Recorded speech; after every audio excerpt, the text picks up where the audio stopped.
son 2,3 billones de euros, el mayor gasto militar en el mundo desde que hay registros y también la mayor subida en un solo año desde 2009, datos que reflejan el deterioro de la paz y la seguridad global. Ayer, el prestigioso Instituto Internacional de Estudios para la Paz de Estocolmo, el SIPRI, publicaba un detallado informe sobre el aumento del gasto militar en el mundo, del que se hicieron eco varios medios de comunicación aquí en España. La conclusión principal del informe es que el conjunto del planeta incrementó su gasto militar en un 6,8% de 2022 a 2023, la mayor subida interanual desde 2009.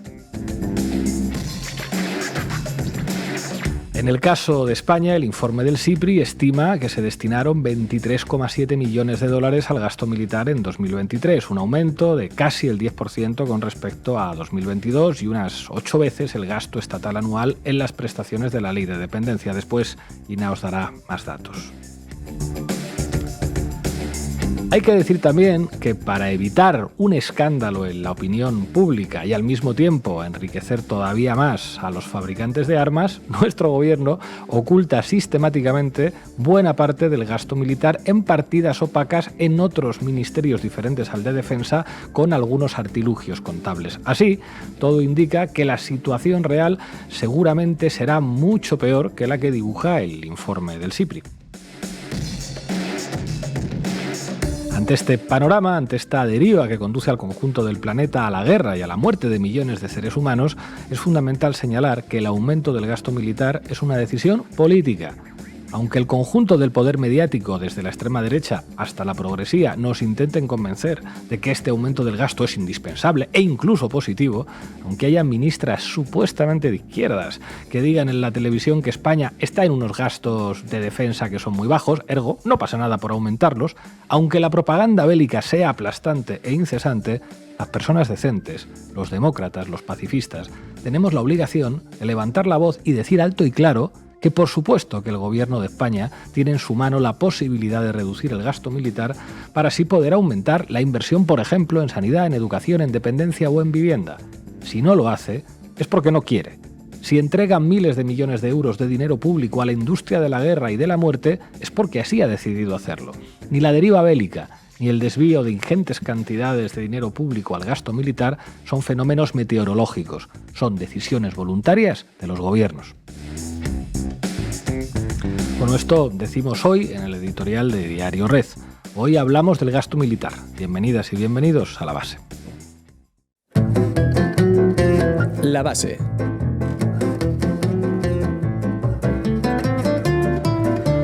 Bueno, hoy en La Base hablamos del gasto militar en el mundo, en España. Hoy al frente de La Base de datos, Ina Finogénova. ¿Qué tal, compañera? Sí, bueno, hoy estamos en un equipo reducido, pero no por ello les vamos a dar menos datos. Así que nada, vamos a repasar cuánto se gasta, quién más, quién menos y tal. Supongo, Manu Levín, que el tema del poder mediático aquí será divertidísimo, entre otras cosas porque, como saben ustedes, algunos fabricantes de armamento no se privan de ser dueños de medios de comunicación, ¿verdad? Y de eso vamos a hablar precisamente en la sección de hoy. Es algo que hemos mencionado aquí en repetidas ocasiones, pero sin profundizar demasiado. Hoy vamos a dar algunos datos pues, de esa imbricación total que hay entre el poder mediático y la industria armamentística, que explica, bueno, pues por qué todos esos medios cantan las bondades de gastar más que nunca, que es el nivel en el que estamos, en armas y en bombas. Hoy además vamos a contar con Tika Font, del Centre de l'As, un centro de investigación para la paz. Arrancamos, Xavi. ¿Para qué me invitan? El análisis internacional de Ina Finogénova. El gasto militar mundial se dispara en 2023 hasta niveles récord desde la Guerra Fría. El año pasado se gastaron en defensa un total de 2,44 billones de dólares, un incremento del 6,8% comparado con 2022, el incremento anual más alto de los últimos 14 años desde 2009. En Europa, América del Norte, Asia, Oceanía, Oriente Medio, todas esas regiones han destinado sumas históricas a objetivos militares, algo que tampoco ocurría en los últimos 14, 15 años. Todos son datos actualizados del Instituto Internacional de Estudios para la Paz de Estocolmo, el CIPRI, por sus siglas en inglés. El CIPRI las dio a conocer ayer y el Centre de las de Estudios para la Paz los analiza y los contextualiza para que la palabra defensa no nos nuble la mente. Bueno, vamos a ver quién ha destinado históricamente más presupuesto a guerras en el mundo, en Europa, en Oriente Medio y en Asia. ¿Cuánto gastó España este año y cuál es el país que más aumentó su presupuesto en defensa? Adelante. Vamos con lo básico, una tendencia que no ha cambiado en los últimos años. El país que más gasta en defensa o en guerra ha sido y sigue siendo Estados Unidos.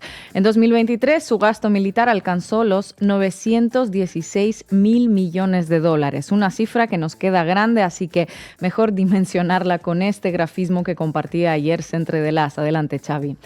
El 37% del gasto militar mundial corresponde en 2023 a Estados Unidos. En el top 3 le siguen China y Rusia, pero muy por debajo.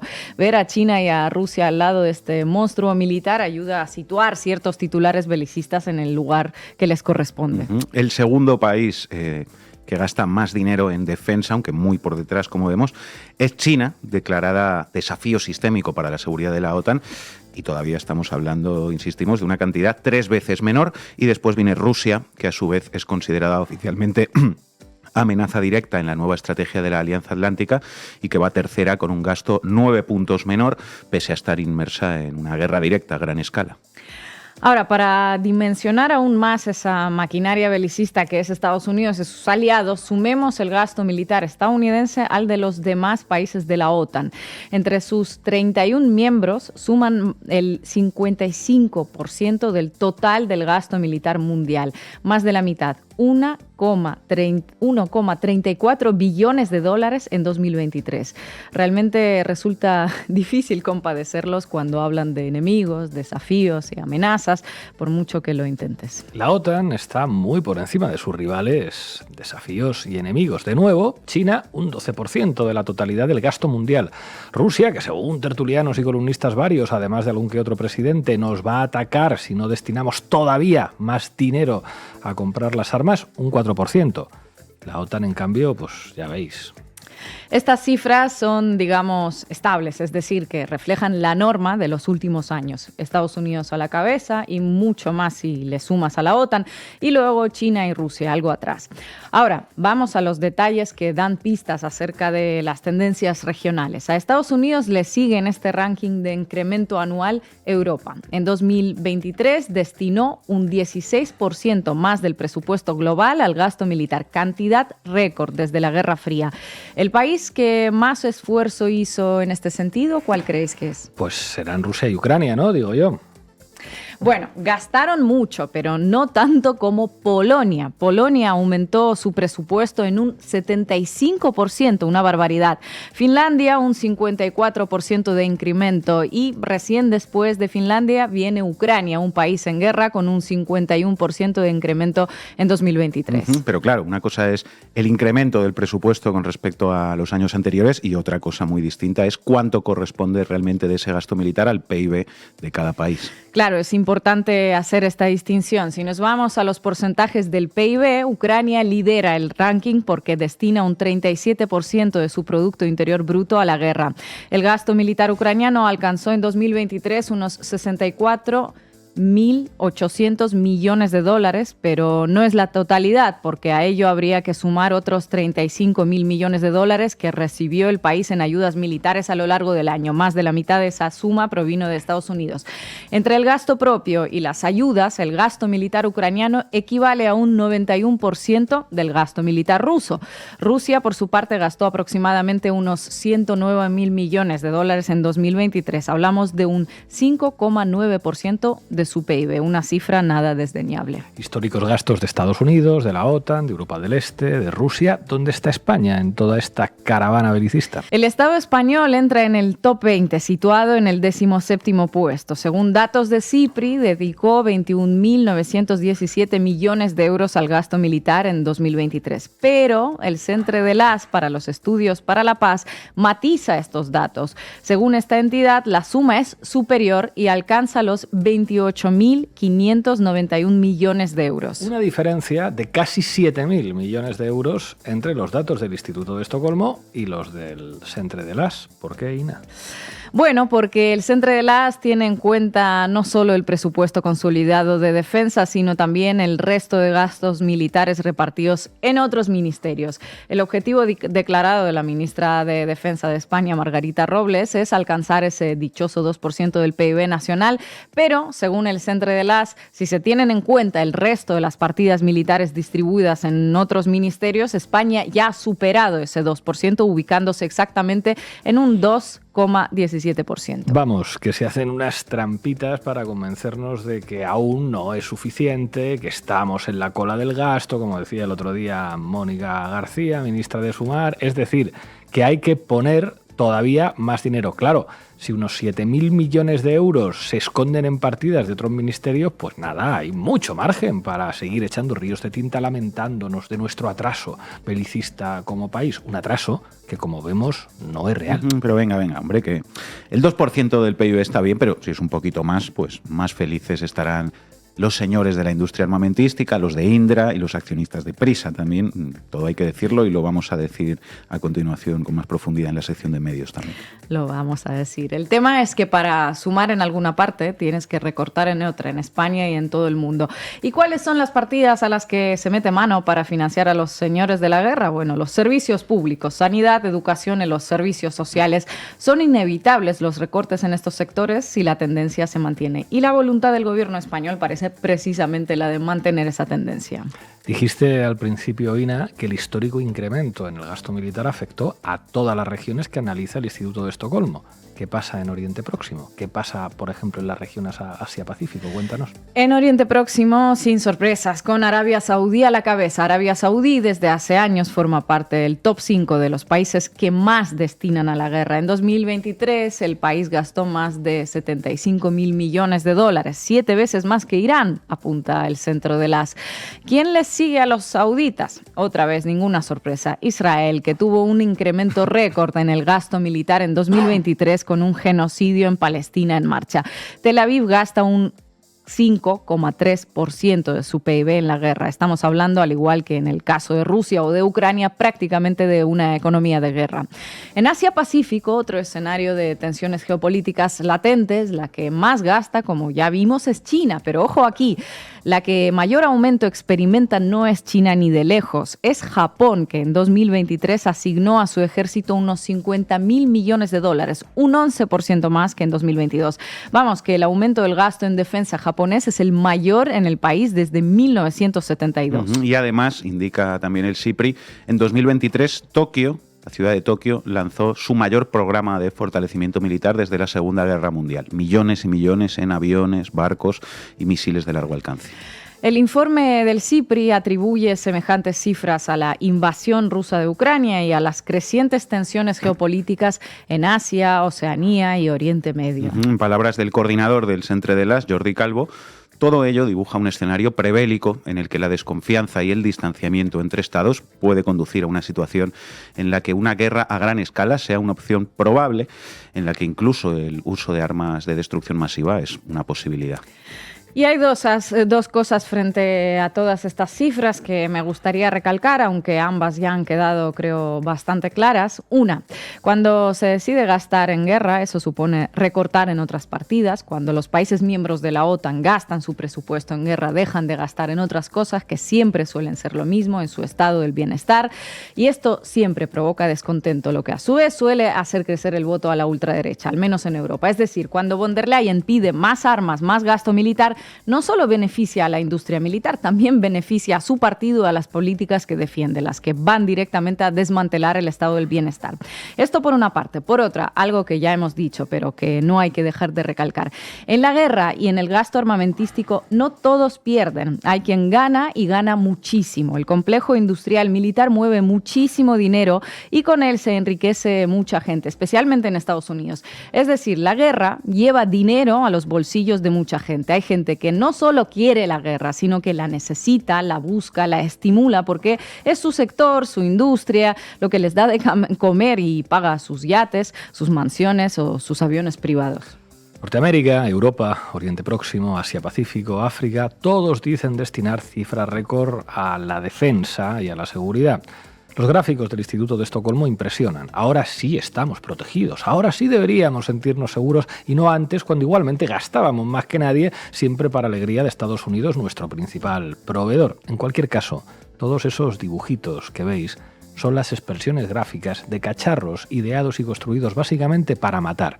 No aumentan la seguridad de nadie, generan más tensión en el mundo, intensifican los conflictos, se usan para perpetrar genocidios en nombre de la legítima defensa y nos alejan a todos de cualquier tipo de diálogo. También se usan, por supuesto, como excusa para iniciar guerras, porque claro, cuando tú te armas, das al otro el pretexto perfecto para decir que se siente amenazado y viceversa. Creo que no hace falta poner ejemplos concretos. Al fin y al cabo, un buen argumento y una granada convencen más que solo un buen argumento. Es a ese mundo al que nos estamos dirigiendo. ¿Os sentís más seguros? Nosotros aquí, desde luego, que no. Gracias, compañera. This year, I expect 18 allies to spend 2% of the GDP on defense. That is another record number, and a six-fold increase from 2014, when only 3 allies met the target. So we are making real progress. Pero no es suficiente, hay que progresar más. Manu Levin. No es suficiente. Vamos, compañeros. Titulares al banquillo. El análisis mediático de Manu Levin. La militarización de Europa, que no es nueva, no ha evitado la guerra en Ucrania. Europa ya se encuentra entre las regiones con mayores capacidades militares del mundo. Los países miembros de la Unión Europea atesoran el segundo gasto militar más grande del planeta, solo por detrás de Estados Unidos. Europa, Estados Unidos y la OTAN dedican mucho más recursos que Rusia a gastos militares. En 2022, los países de Europa Occidental y Central en conjunto tenían un gasto militar 4 veces superior al ruso. Estados Unidos multiplicaba por 11 el presupuesto militar de Rusia y el conjunto de países de la OTAN lo multiplicaban por 14. La tutela de la OTAN no ha facilitado la construcción de paz en Europa. La militarización sin límites del bloque occidental, impulsada por la OTAN, aumenta la percepción de amenaza por parte de sus hipotéticos rivales políticos. El ADN belicista de una organización militar como la OTAN ha determinado la respuesta europea a los retos de seguridad en el continente desde la caída del muro de Berlín. Es muy probable que sin la OTAN, es decir, sin Estados Unidos, Rusia hubiese sido encajada en el marco de seguridad europeo no como un enemigo a batir, sino como un vecino más. O aunque no fuera un vecino más, un vecino con el que conviene tener buenas relaciones. Es probable que sin la tutela de la OTAN, Europa no se hubiera embarcado en una guerra de estas características o incluso que no se hubieran dado las condiciones para que Ucrania se convirtiera en un campo de batalla, en una carnicería sin par. La historia demuestra que el rearme no significa más paz. Nada indica que más gasto militar implique más seguridad ni más paz para Europa. Las épocas en que en Europa el gasto militar ha aumentado y se ha producido una carrera de armamentos han sido el preludio de las grandes guerras. Las opiniones de que más gasto militar evitará la guerra en Europa son infundadas y la creencia de que la carrera de armamentos servirá para conseguir la paz solo beneficia al negocio de las armas. La cifra arbitraria que marca el 2% del PIB en gastos militares es un objetivo económico que favorece la producción y proliferación de armas, aunque sin justificación alguna en cuanto a la consecución de mayores cotas de paz y seguridad. La gran beneficiada es la industria militar. Las empresas de armas europeas conforman el segundo sector económico que más crece, solo por detrás del de la inteligencia artificial. La inversión en armas se ve alentada por el objetivo del 2% del PIB para gastos militares de la OTAN.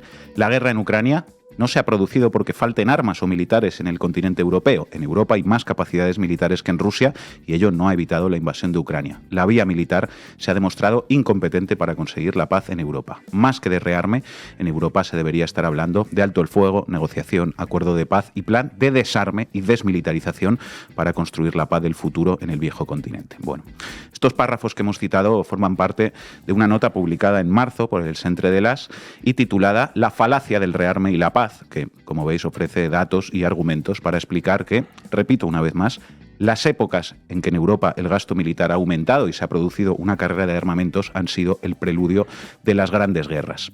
Quería empezar con esta exposición porque todo esto contrasta enormemente con la propaganda a favor del rearme que recibimos cada día a través de las grandes empresas de comunicación. Efectivamente, el discurso mediático dominante plantea lo contrario, que a más militarización, más seguridad, cuando lo cierto, tal y como decía el Centre de l'As en esa nota, es que la historia enseña lo contrario, que los momentos de militarización siempre son el preludio de la guerra. Eso enseña la historia, en particular la historia de Europa, pero el discurso mediático, lo hemos comprobado aquí ya infinidad de veces, dice exactamente lo contrario, que a más armas, más seguridad y más paz en el mundo.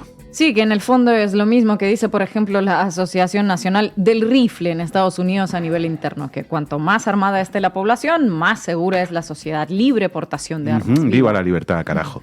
Todos y todas sabemos que eso no es así, ni muchísimo menos. En Estados Unidos, por seguir con ese ejemplo, el hecho de que la sociedad esté armada hasta los dientes, se dice que la mitad de todas las armas de fuego del mundo están en manos de civiles estadounidenses, lo que provoca son miles y miles de muertes por arma de fuego cada año, incluyendo masacres de niños en colegios y demás sinsentidos propios de una sociedad enferma, ¿no? Por lo tanto, es absolutamente falso que más armas signifique más seguridad y más paz.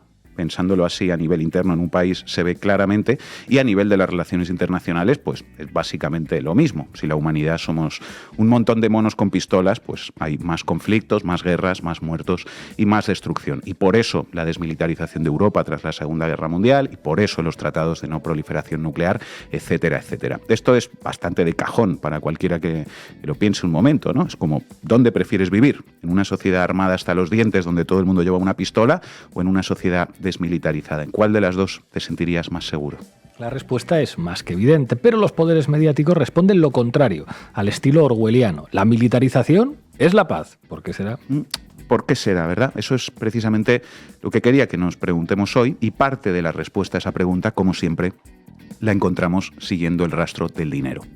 Hay algo que hemos mencionado aquí ya en algunas ocasiones, lo adelantaba al principio, pero en lo que no habíamos profundizado tanto, que son los vínculos directos entre la industria militar, la gran beneficiada del aumento del gasto en armamento, y los grandes medios de comunicación. Y cuando decimos vínculos directos, estamos diciendo que los dueños de las grandes empresas de armamento son también, en muchos casos, los mismos dueños de grandes empresas mediáticas. Tal cual. Un par de ejemplos.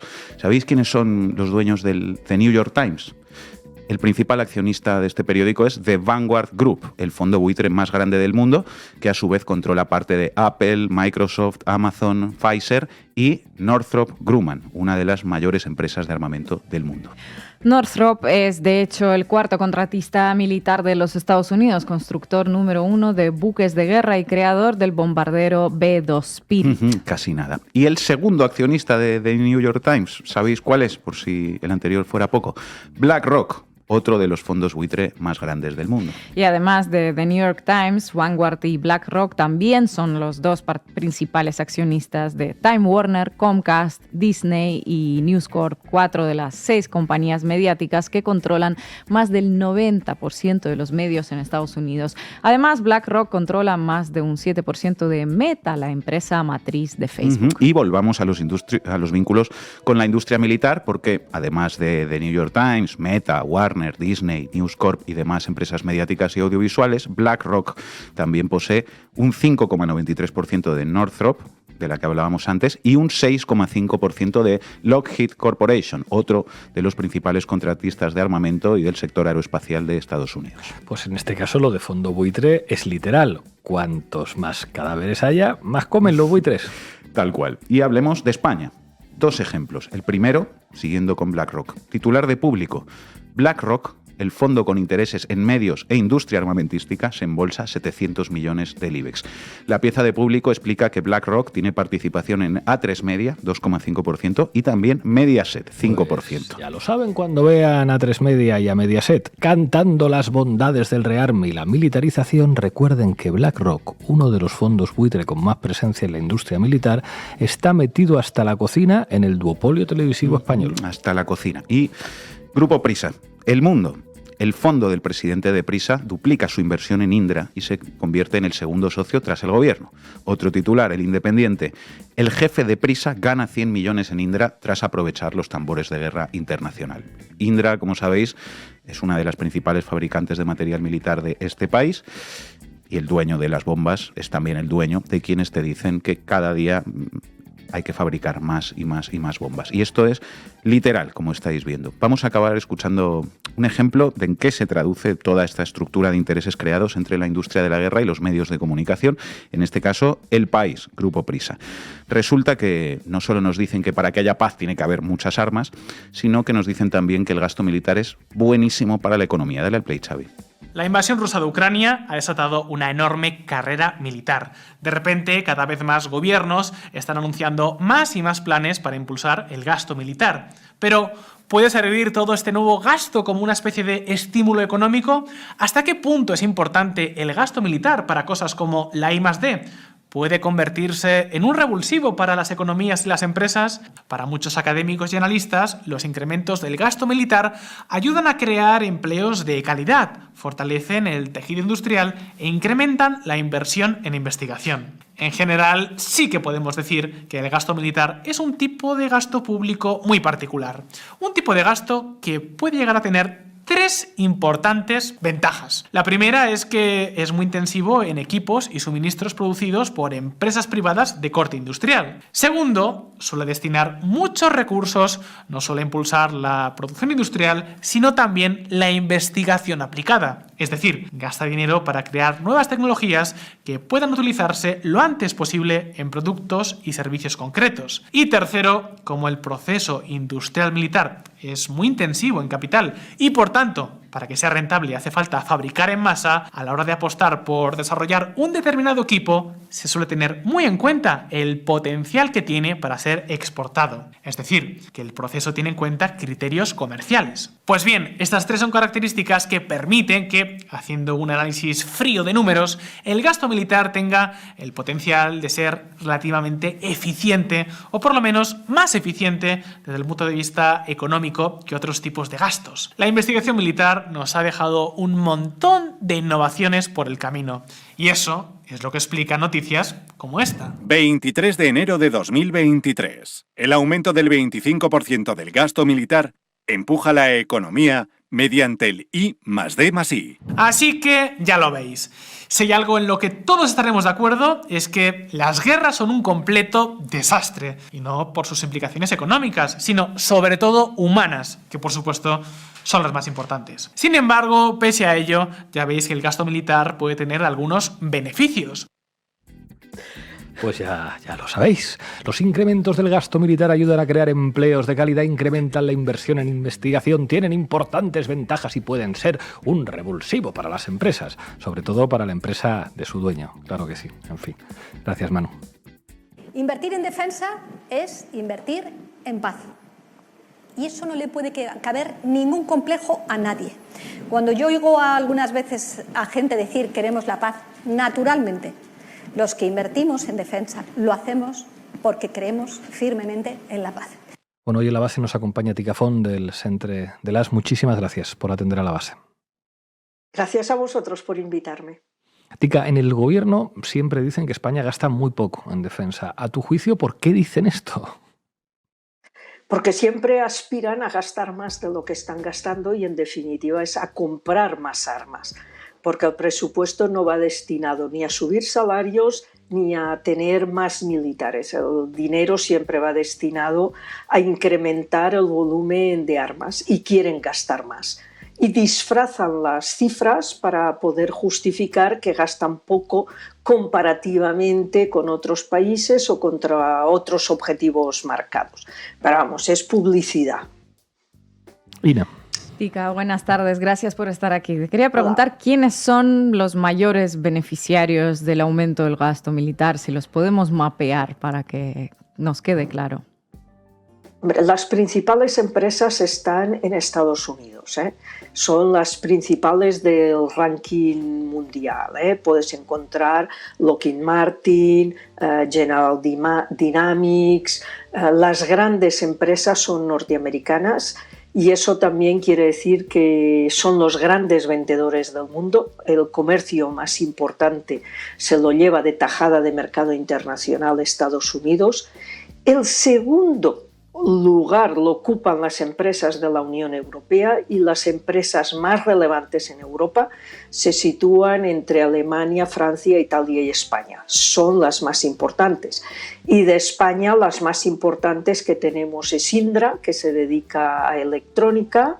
Tendremos también a Navantia, que se dedica a buques de guerra, que es la única que es pública y que es deficitaria.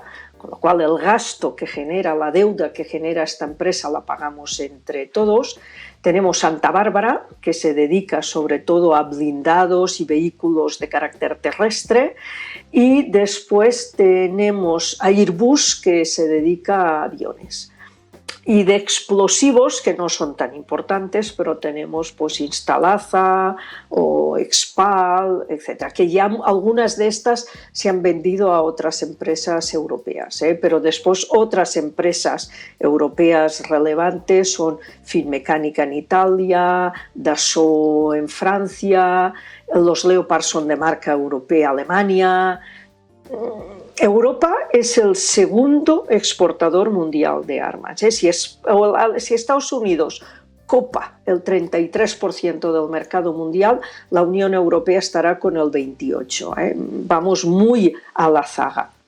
Aunque hay que decir que todos los incrementos de presupuesto de defensa que están llevando a cabo los gobiernos europeos, en un 60% son compras que se están realizando a Estados Unidos. De ahí algunas políticas de la Unión Europea para impulsar la industria militar en Europa y que intentar que los ejércitos europeos compren en empresas europeas. Manu. Buenas tardes, muchísimas gracias por atendernos. Contábamos antes durante el programa que algunas de las empresas de armamento que mencionabas ahora, Indra en España, por ejemplo, o Lockheed en Estados Unidos, además de poseer, esa industria militar, poseen también intereses en los grandes medios de comunicación. Te quería preguntar qué opinas, ¿no? de que los dueños de las empresas armamentísticas sean también los dueños de los grandes medios de comunicación. Bueno, en general, más que los dueños lo hacen a través de bancos, que son los grandes financiadores, por una parte, hacia las empresas, porque les dan dinero para poderse endeudar para ampliaciones, etcétera, etcétera, y mover, y por otra parte, a través de ellos también accionariados en los medios de comunicación. Y eso siempre conlleva que son los medios. Nunca llevan a cabo ni críticas ni comentarios. Los medios más oficiales, diríamos, los grandes cadenas o las grandes líneas editoriales, nunca tienen gente especializada en temas de defensa o de paz o de seguridad y son temas que no abordan. Entramos en una tónica que es general, lo mismo que en el Ministerio de Defensa. No hacen declaraciones, no hacen comentarios, porque de esa manera, de aquello que no se habla, pues no hay debate público. Tika Font, muchísimas gracias por atender a La Base. Hasta pronto. Gracias a vosotros. Hasta pronto.